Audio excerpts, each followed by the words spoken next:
la interpretación del estudio urodinámico, porque encuentro, no solamente acá, sino en cualquier parte, muchas incongruencias entre el reporte, la gráfica y la clínica de la paciente. Entonces, si nosotros aprendemos a entender cómo podemos interpretar, podemos tomar mejores resultados y podemos discriminar si verdaderamente el examen corresponde a la paciente o no, si el reporte corresponde al examen o si definitivamente no tiene nada que ver el reporte, el examen y la paciente. Entonces, eso es importante. Con la mayoría de los estudios de interpretación, como un electrocardiograma, un electroencefalograma o una monitoría fetal, a veces uno aprende a saltarse todas las hojas, a mirar la conclusión y a tomar conductas con base en eso. Pero verdaderamente en este caso, y es lo que yo quiero que ustedes entiendan, una conducta tomada con base en la interpretación, si la interpretación no es coherente con la clínica y si la interpretación no es coherente con la gráfica de la paciente, es una conducta totalmente errónea. Al final les puedo contar un caso clínico más o menos que inspiró básicamente a hacer esta charla. Entonces esta charla es una charla con una especie de Nacho Lee de la urodinamia. O sea, es una cosa básica, sencilla, para que sea un examen claro y no tienen que aprenderse nada de memoria, sino aprender a interpretar para que puedan tomar conductas adecuadamente y poder discriminar entre los diagnósticos. Entonces vamos a ver los objetivos, indicaciones, los componentes del equipo, las fases del estudio y los principios urodinámicos. Aquí voy a subir con esto. Entonces primero tenemos que entender la fisiopatología de la afección.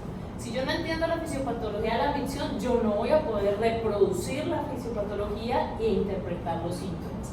Tenemos que identificar aquellos factores que pueden contribuir a que una urodinamia se altere o no, cuanto es obstructivo, mecánico, ya sea por un prolaxo, por un divertículo, por un quiste, por un tumor, etc. Conocer y entender las posibles causas de falla, crear un nuevo conocimiento para hacer nuevas propuestas terapéuticas. Llega una paciente, clínicamente me dice, todo me río, se me sale la orina, una incontinencia de esfuerzo, y si yo solo con eso me quedo y opero a la paciente, podría estar cometiendo muchos errores y estarle ofreciendo al mismo síntoma, le hubiera podido explicar muchas causas distintas. Entonces, por eso es que yo necesito que puedan ampliar un poquito la mente. Nos ayuda a tomar una decisión terapéutica y nos ayuda a predecir el resultado de un tratamiento. Me explico, yo tengo una señora con incontinencia urinaria mixta y un componente de esfuerzo, yo le explico a la paciente que la parte del esfuerzo se va a correr con la cirugía, pero la parte de la urgencia va a quedar por muchísimo tiempo y se va a controlar, pero no se va a quitar. Entonces me ayuda a predecir, o dependiendo de la severidad de la incontinencia, yo le puedo decir, usted se va a mejorar en un 70, 80, 90%. Y predecir las consecuencias pues sobre el tracto urinario superior. Entonces proporciona la idea es que nosotros podamos proporcionar el tratamiento adecuado para la paciente adecuada. Siguiente. Entonces, hay indicaciones absolutas para hacer urodinamia y hay indicaciones relativas. Nosotros jugamos mucho, incluso en las indicaciones relativas, porque somos un hospital escuela.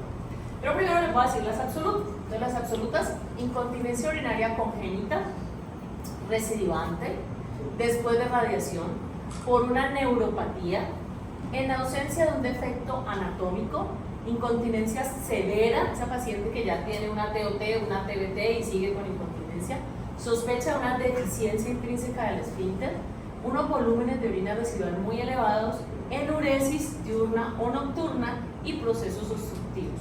Estas son indicaciones donde cada que esa paciente nuestra tenga alguna de estas causas, nosotros sí o sí le tenemos que hacer una urodinamia. Y las indicaciones relativas, que son dentro de las cuales nosotros jugamos, urgencia urinaria, incontinencia urinaria en el climaterio. Recuerden que en el climaterio parte del síndrome geniturinario está la incontinencia mixta con predominio de urgencia, pero también se puede presentar de esfuerzo. Obesidad severa, y sabemos que las pacientes obesas severas solo con adelgazar disminuyen la presión intraabdominal y mejoran la incontinencia. Padecimientos crónicos como pacientes con EPOC, hipertensas o diabetes, porque hay algunos medicamentos en la hipertensión que generan tos, y en las pacientes diabéticas porque hay una neuropatía diabética que me puede generar una urgencia, una frecuencia, una incontinencia de tipo neurogénico que ya yo no voy a mejorar desde el punto de vista quirúrgico. Trastornos psiquiátricos, hay algunos medicamentos que causan relajaciones uretrales como los anticonvulsivantes, donde se orina y eso no tiene nada que ver con una alteración funcional o mecánica del tracto urinario. El trauma obstétrico, la incontinencia fecal concomitante, que las hemos tenido, la incontinencia potencial, pues aquellas pacientes donde nosotros, mira, te vamos a hacer una resección completa de un tumor que hay debajo de la uretra, pues aparentemente probablemente después de esa resección va a quedar. La paciente que tiene incontinencia, sospecha de incontinencia oculta, existe la posibilidad después de que hagamos la cirugía, aunque su urinamia sea normal, 50% que usted vuelva a desarrollar una incontinencia. Mirar el éxito quirúrgico, la paciente le dice, yo todo me río, yo quedé mal operado, usted le hace la urinamia normal, pues de alguna manera es una evaluación objetiva y es importante. Vejiga hiperactiva de nuevo, retención urinaria, trastornos del vaciamiento vesical, y esta parte es súper importante porque un trastorno del vaciamiento vesical me puede dar una incontinencia por rebosamiento, que clínicamente yo la puedo ver como una incontinencia de esfuerzo.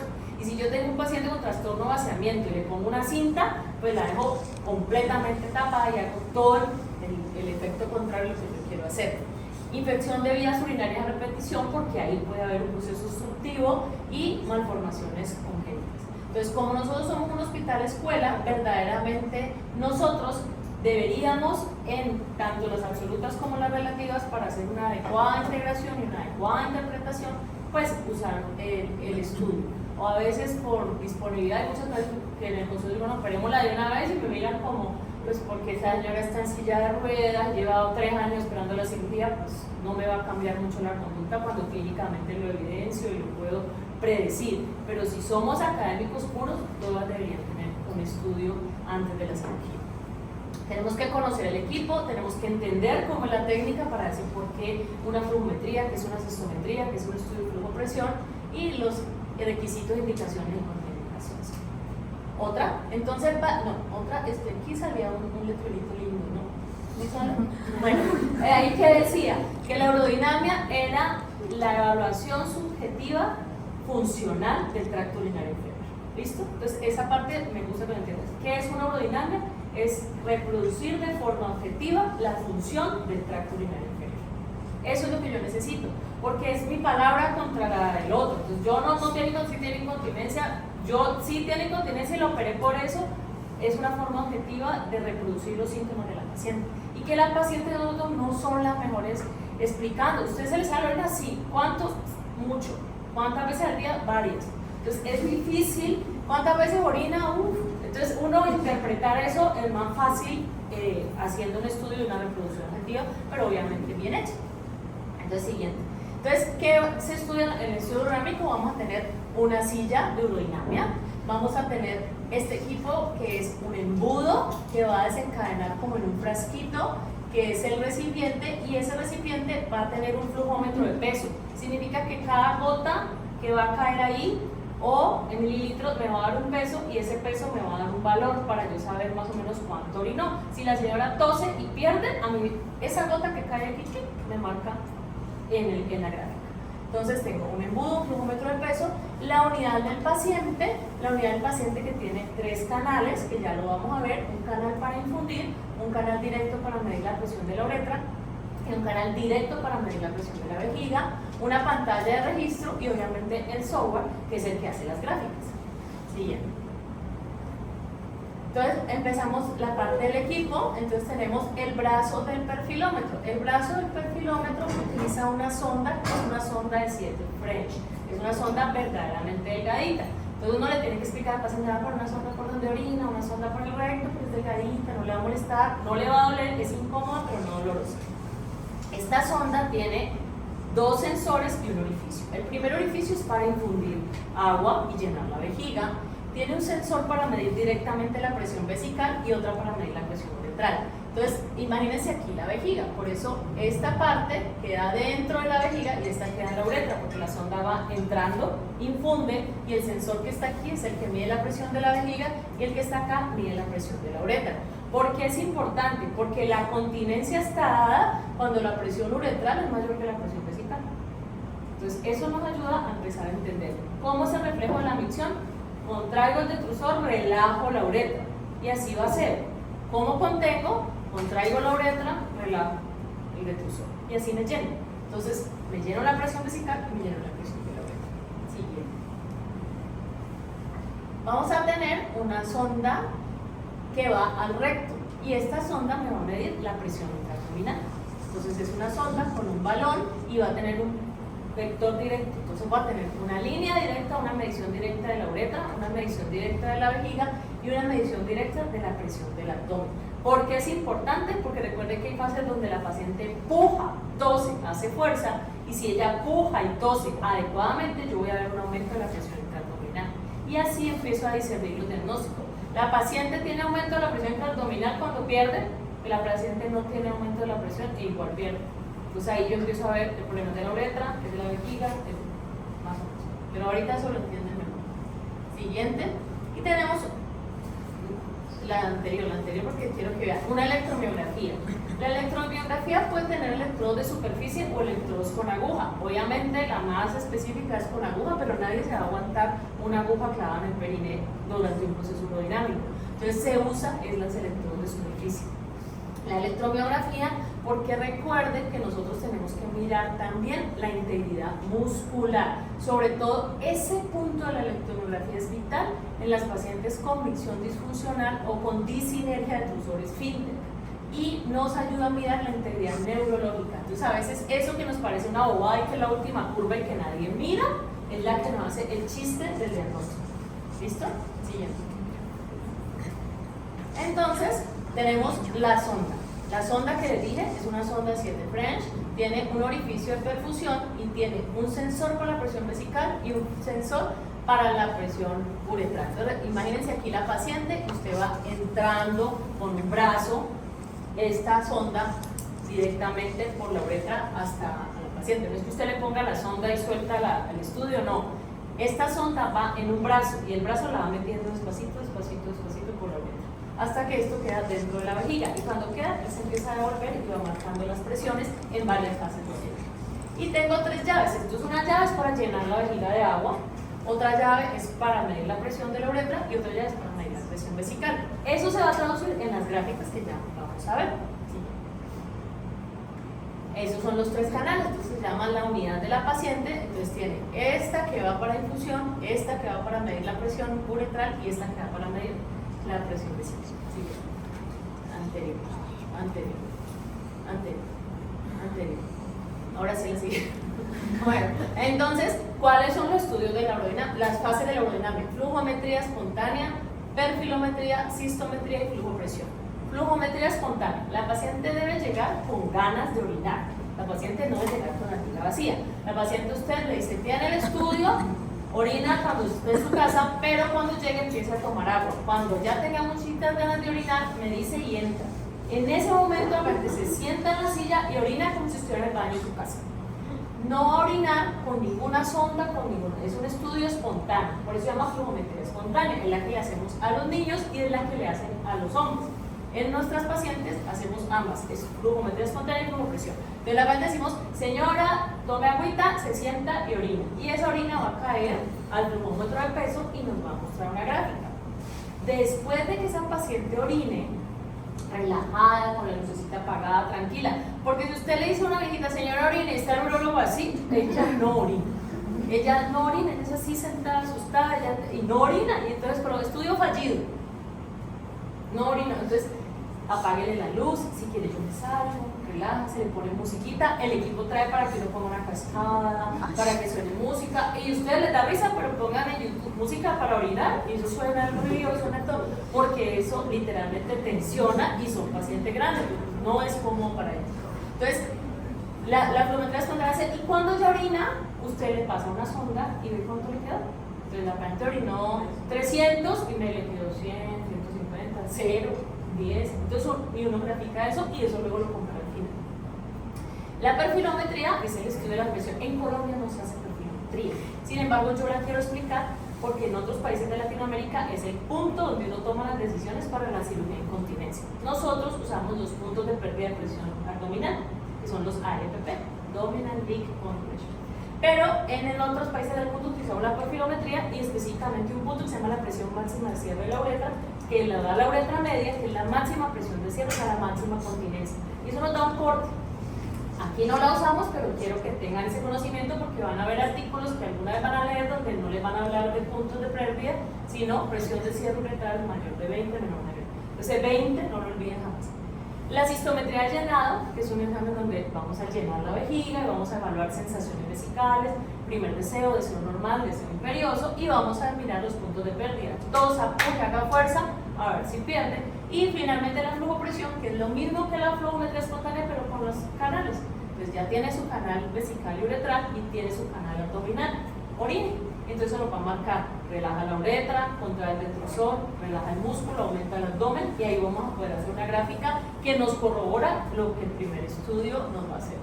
Entonces, recordemos, la presión uretral, la presión vesical y la presión abdominal son por medición directa. Yo ya tengo una gráfica que me la reporta exactamente igual.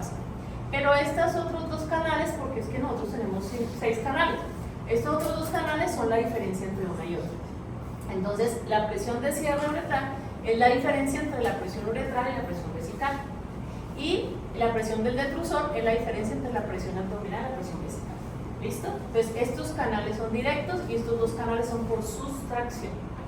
Y la electromiografía, que nos mira la parte muscular y la integridad muscular, que nos ayuda a determinar si la paciente tiene alteración neurológica o no. Siguiente. Entonces, aquí vemos todos los canales. Entonces, vemos la presión uretral. Entonces vemos que arranca, esta es una gráfica, por ejemplo, de la perfilometría, y la perfilometría se hace en estática y en dinámica. En estática es que simplemente pasa y mira las presiones de la uretra sin que la paciente esté tosiendo, porque es que las presiones cambian y realmente son efectivas cuando tose, porque está relajada, obviamente está relajada y ya la presión está en el piso, pues ya uno dice, no, pues tosiendo eso. Pero de alguna manera nos ayuda a mirar. Entonces mira la presión de la uretra y nos da una curva, y sobre todo lo más importante, la presión máxima de cierre de la uretra, que es el tercio medio. Y luego miramos la presión en tos. Entonces, ¿por qué sabemos que está tosiendo? Porque tiene un aumento de la presión intraabdominal, que este es el canal directo, y obviamente siempre que ustedes vean un aumento de la presión abdominal, automáticamente van a ver un aumento de la presión retroceder. Y eso se llama valsalva. Lo que no tiene que haber es una relajación de la uretra, ¿ya? Porque es inducido. En la micción normal se relaja la uretra, es como una curva invertida, se relaja la uretra, se contrae el detrusor. Cuando tose, la uretra hay que estar dura también, porque si no, pues se pierde. Entonces eso nos ayuda a mirar. Entonces la perfilometría no la hacemos acá, pero ¿qué es lo importante? La presión máxima de cierre, que corresponde a la uretra. ¿Listo? Esta es una curva en la cistometría, pero simplemente es para que vayan mirando las gráficas, porque ahorita cada diagnóstico les voy a mostrar cómo se ve y cómo se anterior. Entonces, en la cistometría evalúo la sensación. Entonces, yo voy llenando. Entonces, lo normal en una persona normal, que no existe, pero lo normal es que a uno le empiecen a dar ganas de orinar como con 200 mililitros. Cuando las mujeres no aguantamos las ganas de orinar, nos puede dar ganas con 600, pero no es normal eso. Lo normal es un primer deseo. Y uno tiene el deseo normal, tengo ganitas, pero no iría. Un deseo ya, en eso entonces yo iría. Y un deseo imperioso donde en serio se me va a explotar la vida de orinar. Y esos son los que yo evalúo para mirar. Las pacientes con vejiga hiperactiva, el primer deseo es como con 20. Señora, pero lleva 10, es que me quiero. Pero tiene sensación de urgencia, pero a uno le ayuda a empezar a discernir. Esta señora no es normal, tampoco es que aguante como aguanta ya nada. Las pacientes con vejiga hiperactiva no se deben infundir igual que una paciente normal. Y menos que una paciente joven se puede aguantar 600, pero una viejita no. Pero una paciente con vejiga hiperactiva, si yo le infundo porque si uno quiere acabar rápido, uno infunde a 100, pues ya claro, en 2 segundos tiene 200 en la vejiga, pero ya está orinada la señora. Ella, la vejiga hiperactiva, primero los líquidos no pueden ser fríos, tiene que estar tibiecito, temperatura ambiente, ojalá más bien tibiezón, y debe infundirse suavecito. Entonces en la paciente con vejiga hiperactiva el estudio tiene que hacerse más despacio, porque si no la paciente se me orina y se acaba el estudio. ¿Listo? Entonces suavecito. Pero eso como lo sé con la clínica. Quiere mandar al examen, señora. Es súper importante. ¿Cuál es nuestra falencia? El examen lo hace el técnico, no lo hace el urólogo. En los sitios donde lo hace el urólogo es maravilloso. Y eso es totalmente diferente a la interpretación. Pero cuando no es el técnico, él necesita el 20, entonces le llena eso a 300, la señora orina, acabó el examen. Y ya, porque no, señora, ¿por qué te lo mandaron? No, porque entonces me río, porque no sé qué, porque no orino, porque tengo una pelota. Entonces todo va cambiando el contexto. Si tiene prolaxo, hay que ponerle un pesario para reducir el prolapso, porque si no, no puedo hacer una interpretación adecuada de cómo va a quedar la paciente después de la cirugía. Entonces, evalúo primera sensación, de ese primer deseo y deseo fuerte. Y cuando lleve 200, le digo 3 toses. Y luego 3 puntos para evaluar los puntos de pérdida o los puntos de la presión intraabdominal, donde se debe aumentar la presión del abdomen. Obviamente vamos a tener aumentada la presión del recluso, pero no debemos tener pérdidas. Normalmente no debemos. Entonces ahí es donde uno mira. Siguiente. Entonces ahí es donde uno empieza a ver la urodinamia. Entonces no se demuestra incontinencia uno de la curva, pérdida. O no es la curva de ella, o no es la interpretación de ella. O al revés, deficiencia intrínseca del esfínter y uno ve la gráfica, no. Entonces ahí es donde uno empieza. Entonces listo. Tenemos 3 canales, los canales de medición directa y los canales por sustracción y la electromiografía. Siguiente. Entonces, requisitos: arranca con la vejiga llena, tome agua, el recto vacío porque le van a poner una sonda rectal y si tiene el recto lleno pues eso va a ser un problema. No debe tener infección, recuerden, toda paciente que es el problema en todos los lugares tiene cultivo positivo, entonces no puede tener infección, tiene que tener cultivo negativo. No debe tener fármacos que afecten la función vesical. Ay, arranquémosle el anticolinérgico y hagámosle la urodinamia. No es lo ideal. Uno hace el diagnóstico y arranca el anticolinérgico si quiere, pero si uno lo hace primero, pues realmente no va a ser una evaluación adecuada. Ay, y tampoco se va a tomar la furosemida ese día, porque es que necesita uno como tratar de evitar todas las cosas que pueden influir.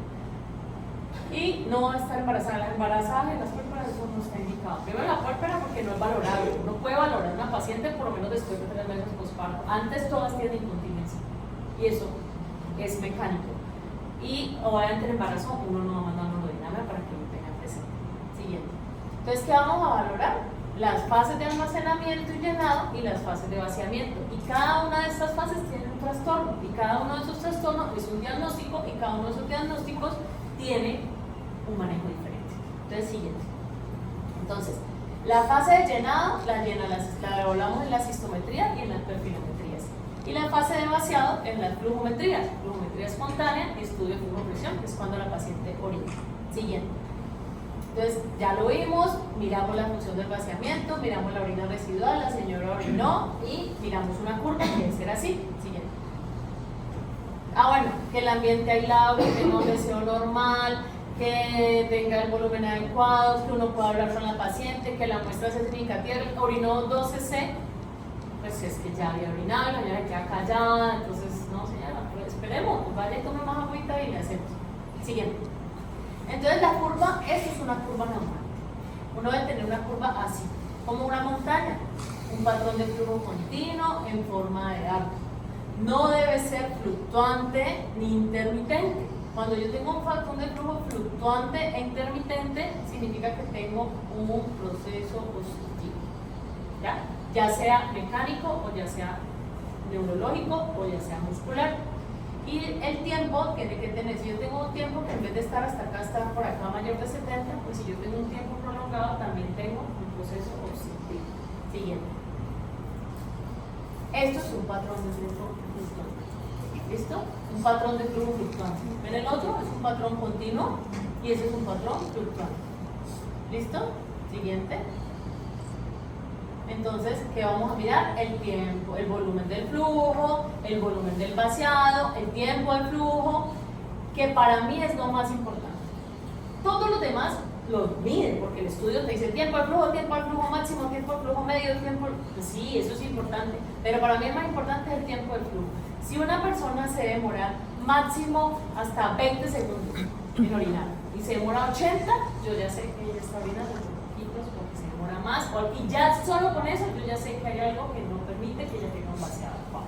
Obviamente todos los tengo que mirar, el tiempo del flujo máximo, cuánto se demora en que llegue a la parte máxima y empiece a bajar, eso es importante, pero para mí de las cosas más importantes, prácticas que uno tiene que mirar de entrada, el tiempo del flujo. Siguiente. La otra cosa es que estos valores ustedes no los van a aprender, ni siquiera quien hace urodinamia se los sabe. ¿Uno qué hace? Uno tiene una tablita. Entonces, cuando uno tiene que interpretar la urodinamia, interpretarla, o sea, firmarla y decir, pues uno tiene un tablito, entonces uno dice, ay, ¿cuánto es que el tiempo de flujo? Ven, más o menos eso. ¿Listo? ¿listo? Entonces si yo tengo un tiempo de flujo en 40, ya es el doble, y si lo tengo en 70, ya es el doble. Y otra cosa muy importante, el volumen residual. El volumen residual debe ser menor del 20% del volumen total. Entonces, eso es importante porque todo el mundo, ay, patológico teóricamente por encima de 120, pues uno no le debería quedar más de 120 en la vejiga. Sí, pero bueno, si la señora orinó 200, uno tiene que empezar a mirar diferente que si la señora orinó 800.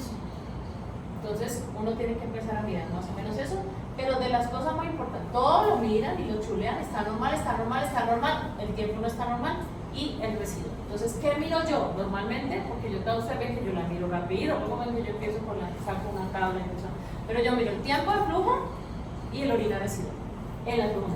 ¿Listo? Siguiente.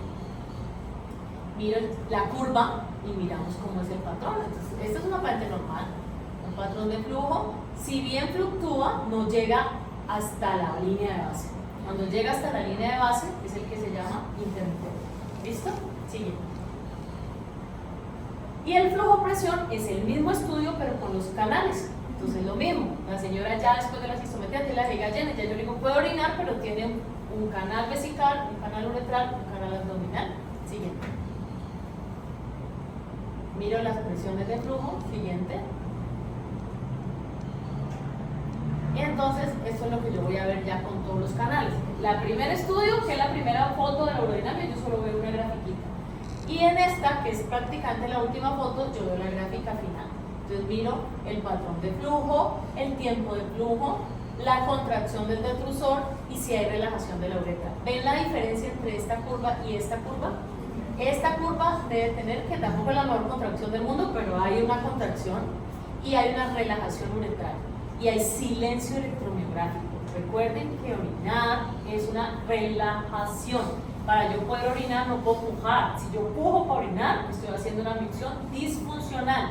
Típico, pacientes con estreñimiento y dispareunia, porque es el mismo músculo. Ese músculo puedo retar. Entonces, si yo tengo que pujar, yo tengo un músculo así contraído. Y tengo por eso fisioterapia, ay no, pero la terapia no me sirve. Pero es que no me sirve primero porque ni sé a quién se la estoy mandando, ni cómo se la estoy mandando, ni qué tipo de terapia le estoy mandando. A esta yo le mando fortalecimiento muscular, pues la friego más. A esta paciente le tengo que mandar énfasis en relajación. Es más difícil aprender a relajar que aprender. Y eso le mejora el estreñimiento y la dispareunia. Automáticamente uno ve esto, lo primero que botar el estreñimiento, sí también. Entonces, importante, debe haber contracción del detrusor y relajación de la uretra y silencio electromiográfico. Siguiente. La micción disfuncional, ¿qué tenemos? Un patrón de flujo intermitente, llega hasta la línea de base gastrolina con un tiempo de flujo prolongado, con una contracción del detrusor, pero sin relajación de la uretra. Y peor aún, con una electromiografía elevada. Esta paciente puja por orinar, o sea, no relaja la uretra, ella se fuerza. Eso, 90% de las mujeres. Puja para orinar, porque tiene 5 segundos para orinar, porque necesita pujar rápido, necesita vaciar, porque qué pereza quedarme en el baño, porque el baño es asqueroso, me estoy orinando parada, que tampoco debería, porque ¿quién relaja el correctal de pie? Nadie. Entonces, es disfuncional, se debe mejorar con fisioterapia. ¿Cuál es la diferencia en esta y la que sigue? La paciente que sigue no tiene alteración de la electromiografía, significa que esta paciente tiene una alteración neurológica. Es diferente, porque la una tiene un daño a nivel S2, S4, que son los músculos, que es el nervio pudendo, que son los músculos a nivel del pene y a nivel del músculo colorectal. Y esta tiene un daño medular. Esta los músculos ni me mueven, ni me quitan, ni nada, igual no relaja la uretra, tiene patrón. Todo lo demás es lo mismo. ¿Cuál es la única diferencia de esta? Y entre esas dos gráficas que parecen idénticas, ¿cuál es la única diferencia? Esta. Y esta es la que me hace pensar si la paciente mejora con fisioterapia o con un neuromodulador sacro y se va para la neurocirugía. Es una diferencia importante y me ayuda a investigar si yo usted se cayó, usted tuvo un accidente, usted tiene una hernia de disco, usted una cirugía de columna, y esto nos hace completamente diferente. Siguiente. Pero yo no tengo ni idea, pues yo no sé, ella tiene un patrón intermitente ya. ¿Listo? Y la hipoactividad del detrusor. Entonces la señora tiene un patrón prolongado, o sea, también se demora en vaciar. La presión del detrusor, pues más o menos, la uretra sí se relaja, pero no contrae lo suficiente. O sea, la uretra se abre la llave, pero el detrusor no se contrae lo suficiente para que va a ser, entonces se contrae así como por poquitos, entonces igual va a ser despacito. Esa paciente tiene hipoactividad del detrusor. Esta paciente se maneja ¿cómo?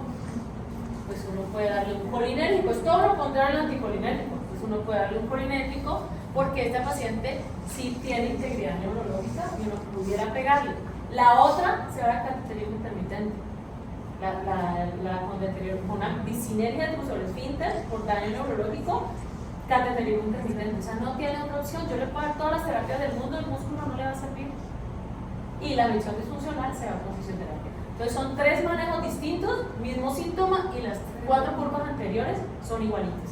Y eso es diferencial, pero hace la electromiografía. Siguiente. Creo que no te voy a decir. Esa es la de arriba es el detrusor, ¿no? Disinergia de trusor esfínter, o sea, la actividad electromiolar. Esta es la del detrusor. Pero muy leve. Si se contrayera adecuadamente, ese patrón no sería intermitente. O sea, tiene una contracción ahí chichipatica, pero sí se contrae. Pero es que en la otra, encima la uretra está relajada, en la anterior, la uretra está relajada, pero esto está arriba. O sea, ella tiene que empujar. Y en la última,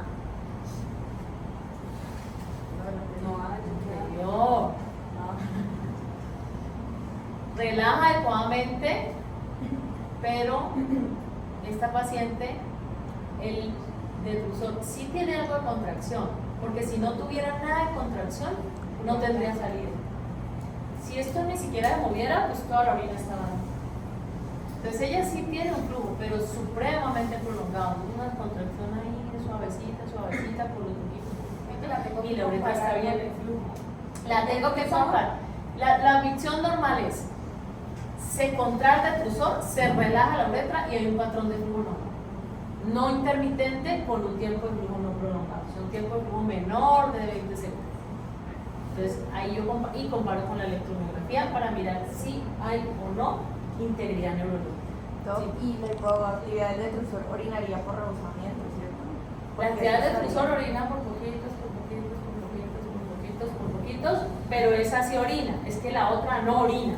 La disinergia literalmente vos sonda y orina como una vez al día, o orina por rebosamiento, que es cuando ya empiezan a consultar. Entonces eso es importante, esa pregunta, por el caso que les voy a contar ahorita. Que les voy a contar, ustedes me lo van a contestar, pero es más o menos esa paradoja. La perfilometría, pues ya lo vimos, que nos va a hablar de la perfilometría, que no la hacemos en Colombia, pero que yo quiero que la sepan, y que nos va a hablar que se hace en estática y que se hace en dinámica, y que básicamente yo quiero que sepan presión máxima de cierre de la uretra, siguiente, y que eso nos va a ayudar a tomar decisiones desde el punto de vista del tipo de cirugía que yo voy a hacer. Simplemente, como les digo, la sonda la va entrando el perfilómetro y luego nuevamente la saca para hacer las 2 curvas, la curva en reposo y la curva en 2, siguiente, y nos va a mostrar básicamente las presiones, pero el valor más importante es y el que no quiero que olviden de esta charla, la presión máxima de cierre de la uretra, siguiente, que debe ser mayor de 20. ¿Listo? Pacientes con presión máxima de cierre uretral mayor de 20, continente. Paciente entre 16 y 20, cirugía. Paciente menor de 10, deficiencia intrínseca del esfínter, ¿listo? Ese es el valor que se toma en otros países de Latinoamérica. Nosotros tomamos los ARPP, que ya los vamos a ver en la sistometría. Siguiente. Esta es la curva normal de la perfilometría. Siguiente. Y esta es una perfilometría normal y una perfilometría en estática y en dinámica. La diferencia es las dosis. No, sí, siguiente. Y la sistometría de llenado. Probablemente es la parte más bonita, más florida y que más información nos da. La sistometría nos va a evaluar las sensaciones vesicales, la función del detrusor, la capacidad vesical, la adaptabilidad vesical y los puntos de pérdida. Entonces nos evalúa toda la fase de llenado. Siguiente. Flujo, presión y perfilometría y flujo, presión y flujometría espontánea evalúa fase de vaciado. Y sistometría, fase de llenado. Entonces la idea es reproducir los síntomas de incontinencia y hacer las maniobras provocadoras para incontinencia de esfuerzo o incontinencia de urgencia. Siguiente. Importante lo que les hablaba del medio de infusión, la velocidad y la temperatura, y obviamente la posición de la paciente. Siguiente. Entonces, esta gráfica que siempre, Rubiano me pregunta, ¿cómo es que es eso? O me acuerdo quién es el que me pregunta. Rayo me pregunta, alguien siempre dice, ¿cómo es que esos valores? Esto es para que se lo graben siempre. Si yo tengo una paciente con puntos de pérdida positivo, con presiones vesicales por encima de 120, no es quirúrgica. Fisioterapia de piso pélvico, punción programada y se acabó. Esta señora no tiene, amerita manejo quirúrgico. Si yo tengo presiones entre 90 y 120, tiene una incontinencia tipo 2 y es para una cinta TOT. Si yo tengo presiones menores de 60, es una tipo 3 o deficiencia intrínseca del esfínter y es una DVT. Y esta de aquí está entre usted y su merced. O sea, esta está entre 60 y 90. O sea, no es una deficiencia, pero tampoco está en la tipo 2. Ahí, ¿cómo tomo de cuál de las dos cintas utilizo? Miro la paciente. Tiene 95 años. Le voy a meter una retropúbica a hacer un daño, a dañar la corona mortis. Pues no. Tiene una tasa de éxito la una de la otra, no tan distinta. La TBT tiene la tasa por encima del 90% y la TOT tiene una tasa del 85%. Una TOT bien puesta, vea, menos que la TBT, pero no es despreciable la tasa de éxito. Y no estamos hablando ya a 15 años. Entonces, eso es importante. Y también vemos la severidad. Una mujer muy joven y ella dice, no, doctora, es que yo hago zumba, voy al gimnasio, troto con los niños y todo el tiempo me estoy orinando. Pues entonces yo ya me voy por una TBT. En el tiempo me va a dar una mejor tasa de éxito. No, doctora, pues yo realmente me hago fuerza pues cuando voy de la cocina al comedor. Pues, yo individualizo a la paciente porque en esta zonita gris yo puedo usar cualquiera de las dos, pero yo individualizo. Personalmente yo uso mucho TOT y solamente en pacientes con deficiencia intrínseca del esfínter las envío para que les coloquen la TOT. Siguiente. Entonces la citometría, tenemos los mismos canales que ya conocen y entonces la paciente le pedimos que tosa, empuje, haga fuerte. Entonces con la paciente primero hace 3 valsalvas aquí y aquí hace 3 tos y tiene clic, clic, clic, ahí aparece como clic, clic, clic y entonces la urodinamia me dice parte normal y usted ve pérdida, pérdida, pérdida. O al revés, la paciente dice no se muestra incontinencia, etcétera. Entonces usted tiene que analizar y verla. No vea la urodinamia normal, séntela, póngala y póngala a toser. De la urodinamia es normal, la señora tose y no se le sale, pues ahí sí le tiene que creer, porque no, pues que ya se suman después.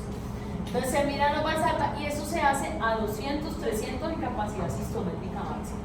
Que todo el mundo pierde en capacidad sistométrica máxima, porque yo estoy con la vida que me va a explotar.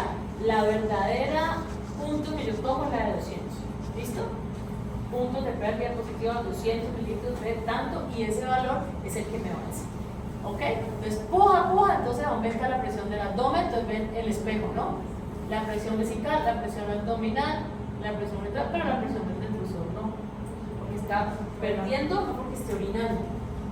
Si está el detrusor contraído, es porque está orinando, pero si está el detrusor quieto, es que es por la fuerza. Entonces, eso es más que todo una alteración a nivel de la uretra. Y eso que la uretra aumenta también, pero no es suficiente. ¿Ven cómo se queda corta? Siguiente. Puntos de fuga. Entonces, esta paciente que tiene, ¿qué característica tiene? Pierde, pero ¿qué tiene en la presión del detrusor? Se contrae también. Contracción del detrusor. Entonces, cuando yo tengo una paciente con una contracción del detrusor, yo puedo tener una contracción básica y una contracción terminal. Y todas se deben acompañar de urgencia. Y tengo pues, la paciente hace como esa sensación y pierde. Eso se llama contracción básica. Pero yo puedo tener contracciones sin pérdida. Y entonces eso me habla de una hiperactividad del detrusor.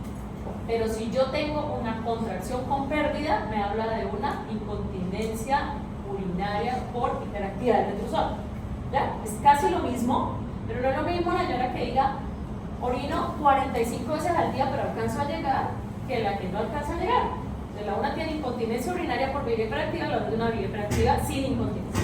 Pero las dos tienen hiperactividad del detrusor. No entendí algo, porque si se supone que el detrusor contrae, ¿por qué pierde?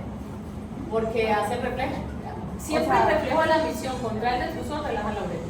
Ah, ok, ya entendí. ¿Listo? Entonces, contrae el detrusor, relaja la uretra, fásica es una gota, terminal se orinó y se acabó el estudio. Entonces, es la señora que dice, y se me sale todo. Entonces usa pañal. A la señora que dice, se me sale por poquito hasta que llegue. Entonces, es diferente. Contracción vejiga hiperactiva con o sin incontinencia, y si tiene incontinencia fásica o terminal. Siguiente. Estos son los términos. Incontinencia urinaria urodinámica de esfuerzo es una pérdida involuntaria de orina donde el aumento de la presión vesical por aumento de la presión intraabdominal sin contracción del detrusor. Esta es la definición de incontinencia urodinámica de esfuerzo. Hiperactividad del detrusor son contracciones involuntarias del detrusor en cualquier momento de la fase de llenado sin que yo le diga a la señora que orine. Las contracciones pueden tener intensidad espontánea, provocada o no provocada, y pueden o no acompañarse de urgencia. La hiperactividad fásica cuando hay una pérdida, y la hiperactividad terminal cuando hay una pérdida total. Y la mixta pues es cuando tiene la suma de ambas. Esta mixta es probablemente la más complicada de manejar, porque esa paciente ni te sabe explicar, ella se orina, si tose, si se ríe, si hace fuerza y si no va al baño y todo el día. Entonces es más complicada de manejar. Y es como el dolor de cabeza de todos nosotros, porque nosotros podemos quirúrgicamente corregir el esfuerzo, con medicamentos corregir la urgencia, pero que quede bien por encima del 90%, poco probable. Siguiente. Los diagnósticos urodinámicos del vaciamiento, que ya lo repasamos despacio: la hipoactividad del detrusor, el detrusor acontráctil, está el que ya ni plano no se contrae, las obstrucciones del tracto de salida, la micción disfuncional y la disinergia detrusor, que son idénticas. La única diferencia es que la micción disfuncional es neurológicamente normal y la disinergia del detrusor tiene lesión medular, y las pacientes obstrucción por falta de relajación, que también se conocen con una lesión neurológica, pero son procesos obstructivos. Entonces, la urodinamia se realiza cuando los resultados pueden cambiar el manejo, si el costo-beneficio es a favor del paciente, después de una evaluación sistemática, de acuerdo a los estándares aceptados, o sea, hay que hacerla bien hecha y hay que saberla hacer. Siguiente. Siguiente. Se debe identificar o descartar los factores que contribuyan, obtener información sobre los aspectos relacionados y poder predecir las consecuencias de las disfunciones del tracto urinario. Siguiente. Se debe hacer en pacientes que van para cirugía para tratar de predecir los resultados y los defectos. Para seguimiento de tratamiento quirúrgico también se puede utilizar, o en pacientes con cirugías fallidas para mirar o orientar en el proceso. Y la videourodinamia, que aquí son solo 3 diapositivas que yo les voy a explicar. La videourodinamia es una urodinamia igualita, simplemente con una fluoroscopia. Siguiente, que aquí va una con el. La videourodinamia es exactamente lo mismo, con la mayoría de las indicaciones, pero la característica, a quien yo le mando videourodinamia y a quien no, a la paciente con lesión neurológica. Esa es la paciente o sospecha de lesión neurológica. A paciente normal yo le mando videourodinamia, pero esa paciente que tiene una sospecha de una lesión neurológica, yo le mando una videourodinamia. ¿Por qué? Porque necesito diferenciar si el proceso obstructivo es mecánico o si el proceso obstructivo verdaderamente es neurológico. Entonces me va a hacer las mismas curvas, pero yo voy viendo todo el tiempo. Siguiente. Entonces ella toma una foto inicial donde miramos que no haya un tumor en la médula, un divertículo uretral, una alteración anatómica que de entrada nosotros no vemos cuando el paciente no tiene, pues no la estamos viendo por dentro, le vemos, y ella nos permite como ir haciéndola dilucidar mecánicamente. No hay algo mecánico, que no esté un cálculo gigante ahí en toda la uretra, pues que no haya nada mecánico que nos esté obstruyendo. Siguiente. Y va a hacer unas mediciones en cada una de las fases. Ella va a seguir tomando foticos o va a seguir haciendo una fluoroscopia. Entonces se hace lo mismo, se hace en el momento en que yo esté haciendo la infusión, entonces ya tomar una foto a los 150, una foto a los 200, y entonces empieza a mirar si hay presencia de fístulas, si se afecta la movilidad, si hay reflujo vesiculolateral. Entonces es muy bonita porque es un estudio donde, además de yo ver lo que estoy viendo fisiológicamente y que estoy interpretando, estoy viendo la imagen de cómo está ocurriendo. Entonces estoy haciendo como una imagen de las alteraciones anatómicas simultánea con la parte funcional. Es un estudio muy chévere, pero no es un estudio que se le haga a todo el mundo porque sí está indicado en las demás personas. Otra imagen para mirar la capacidad sistométrica, las imágenes diccionales y luego una última imagen al final cuando la paciente orina. Es un procedimiento sencillo, permite complementar o definir la conducta de determinados pacientes y es el estándar en la investigación de micción disfuncional para descartar una disinergia de funciones. Tengo una micción disfuncional, la paciente no tiene lesión neurológica, es una paciente joven, yo le hago primero fisioterapia, la paciente no mejora, yo sospecho que pueda tener una alteración neurológica, la paciente se va para una videourodinámica. ¿Listo? Obviamente tenemos que conocer los componentes y siempre tener en cuenta que la electromiografía en este tipo de pacientes es la que hace la diferencia para poder discernir si hay una alteración neurológica o no. Siguiente y de la otra.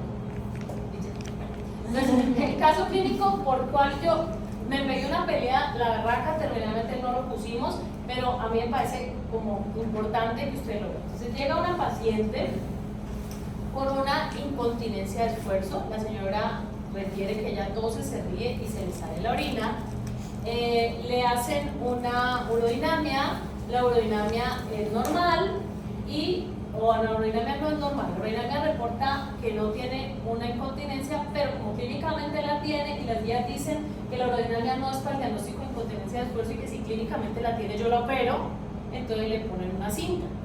Y entonces la paciente empieza a hacer unas orinas residuales muy altas y la paciente empieza a hacer reflujo vesiculoenteral y la paciente hace retenciones hasta de 400, etc. Entonces cuando muestran a la paciente y luego dicen que tiene antecedentes de una cirugía de columna a los 17 años. Entonces de entrada cuando uno ve eso uno dice, esa paciente desde el principio tenía una incontinencia urinaria por rebosamiento, por una disinergia de trusol esfínter, por una lesión medular y le pusieron una cinta. Pero sí tenía urodinamia, pues páseme la urodinamia y ve uno la urodinamia, electromiografía alterada, presión uretral elevada y la paciente con una retención importante. Entonces, ¿qué vieron? Que la urodinamia no reporta. Entonces, es lo que les digo, listo, si yo me voy, no tiene incontinencia. No tiene incontinencia, pero es que mira, se le sale. Uy, sí, pongámosla así, en serio. Entonces, el estudio urodinamico no es solo para